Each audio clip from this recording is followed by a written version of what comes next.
Hello everyone, I am Dr. Ka-Wai, the cello professor at Utah Tech University. Today I am happy to share some ideas for students to prepare for Utah All-State Orchestra audition. This year's excerpts include the Mozart's Overture to Magic Flutes, Mahler Symphony No. 4 First Movements, and also for those who are interested to audition for a leadership role, such as principal cellist, also prepare for Sibelius Symphony No. 3 Movement 1. Before that, I want to make sure students prepare well for the scales. For sure, be sure to follow the rules about how fast the suggested tempo they want. And besides that, read the instructions about how to upload the recording. Make sure you don't do any editing that is not appropriate. Regarding the three different excerpts, the first one, Mozart's Overture to Magic Flute, I think the important thing is to think about the style of the music. This is classical style.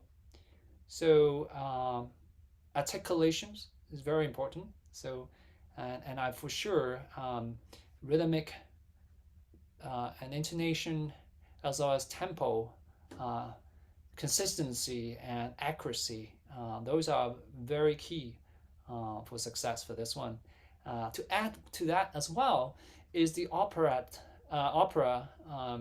character of this is the drama, because this is coming from an opera, and in the style of a Singspiel, which is a mixture of the German opera, singing style mixed with spoken dialogue. And so a lot of these opening, for example, this one, make sure that you really articulate the eighth notes.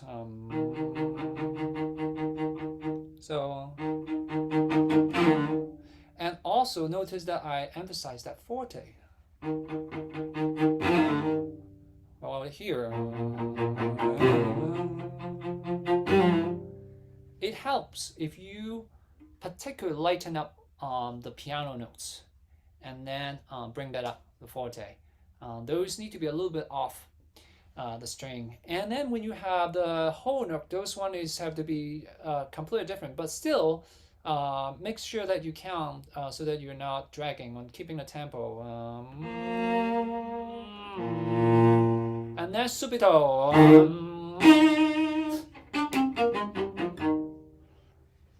So those be careful with those. And then you have the sforzando in measure 43, 4, and 45 as well. So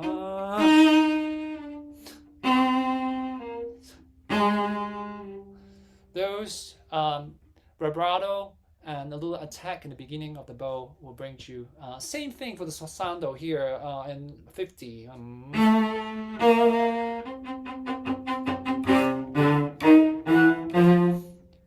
Those last 5 quarter notes, they have those markings. Sometimes we call it carats. Make sure they are really clearly, basically like like the consonants when you sing, and the spoken dialogue. Or so that's these are some of the elements you can think about to do this excerpt well. Let's go to the second excerpt. This is the Mahler Symphony No. 4. Mahler, most if not all of his repertoire, it's so closely related to symphony and also song cycle as well, but song cycle with orchestra. So romantic music, lyricism. He's very particular about what he wants and is indicated in the music. So these notes are much more connected, but still there is 16 note. So make sure you get that dotted rhythm. Don't come the 16 note too early so that it sounds triplet. So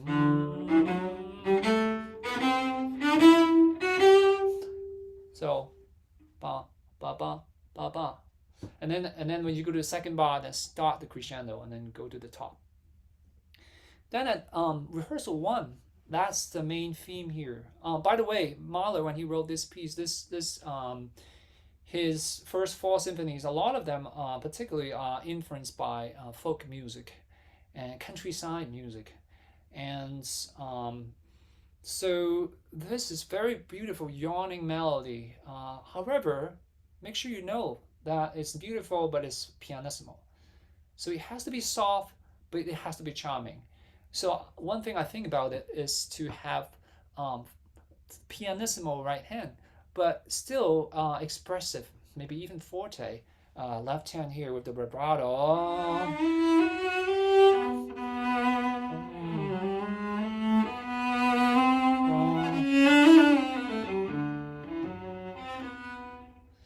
And then followed by that, there's a little bit of challenging of up-bow staccato. And some orchestras actually play them separate bow.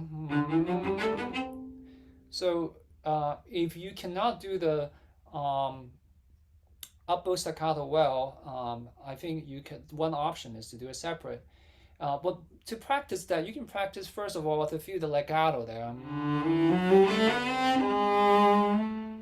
And then do it one time separate. See if you can combine them together.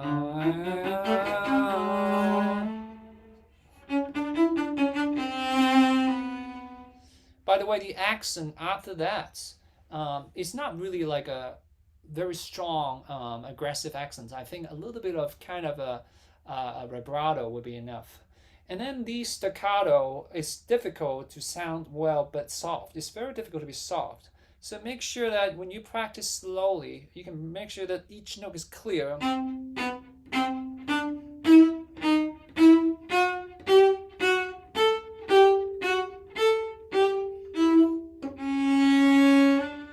So when you practice a little faster,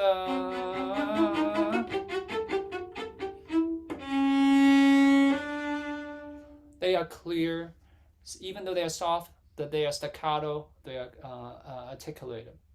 Same thing for the next one here.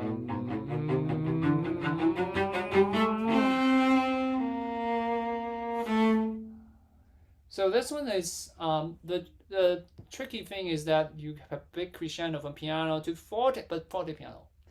So if I'm judging this audition tape, you know, if somebody is judging it, definitely think about, you know, they would probably look and see if you can get both. You get the crescendo, piano, crescendo, but make sure you come back right away after the forte and the forte piano. Now at rehearsal 2, fresh, it's more lively, and that's one of the things about romantic music is, particularly Mahler, is it changing character.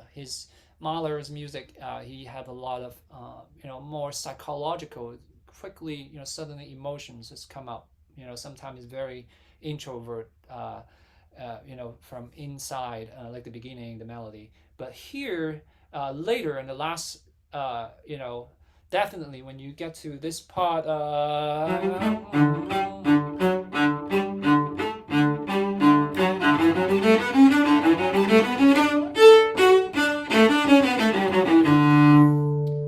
I would definitely bring that outgoing character, and almost like energy, very energetic, as opposed to the opening more timid character. So to bring out, to project what Mahler was thinking.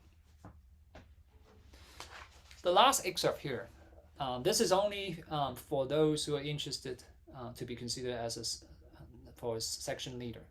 Sibelius, obviously, is a Finnish composer. Beautiful opening here. I think the key is that offbeat. So it's like, have you ever a long note, by the way, save the crescendo. And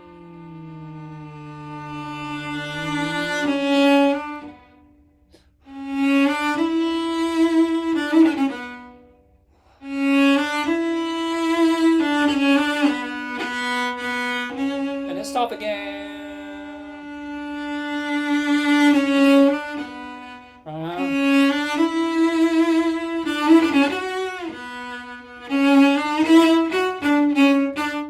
So, and then that triplet, those have to be full bow. So, and full sound. So the vibrato has to be active there. And think about the phrasing of the opening. By the way, when I talk about the offbeat, think about So I think when you do the audition, that's something those adjudicator might be looking at is how accurate, how it's a sense of direction. So bring out that offbeat. And then, as a matter of fact, there is like almost like 3 layers of that phrase. Da da dum. Second, da da da, yada da da dum. Then the third one, da da da da da da dum, bum bum bum. And then he do it again, the second line, but this time a little variation, right? Because at the end it's a triplet and stuff. So think about long phrases. But within the long phrases, there's a little bit small, shorter phrases. And so you're going somewhere. So the direction is very important. Now, the big challenge, obviously, is the fast passages here when you have this, that part, I could share with you my fingering. I think there are many ways you can practice this part. One thing I would probably do is dot rhythm. So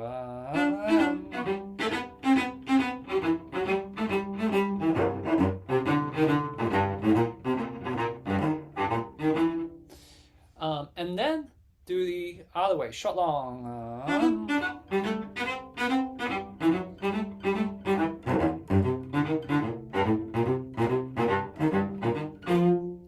Then you do like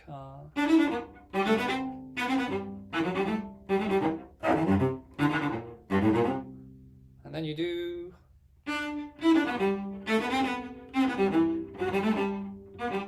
something like that, and then you can do it faster. See if you can connect some of that. Say if you do the first 5 notes.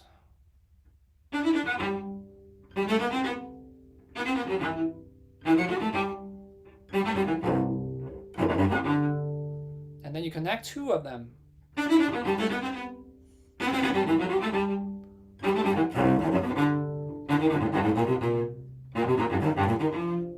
And then you connect more of that.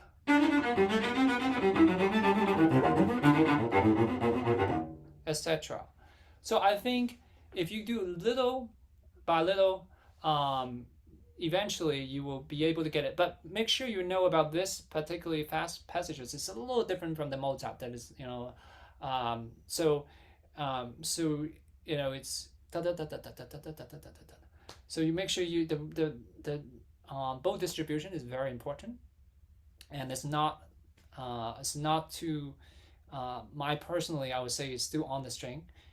That's different from the first excerpt, and but on the other hand, make sure they're continuous.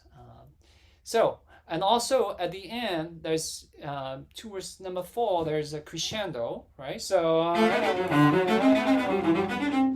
and then you get to the mezzo forte at number 4, and then you diminuendo to the end. So just make sure you have all those in place. Think about that. I think for all 3 excerpts, if you can bring out the nuances of each particular excerpt and try to practice it with metronome, first of all, and do listen to the recording, just to have a reference to see how you can fit in. Actually, I think it's helpful to practice with the recording so that you get an idea how it sounds like, and then remember, practice small chunks first, and then when you add up from small to bigger pieces, then you will have a complete work at the end. So good luck, and if you have any questions, feel free to email me.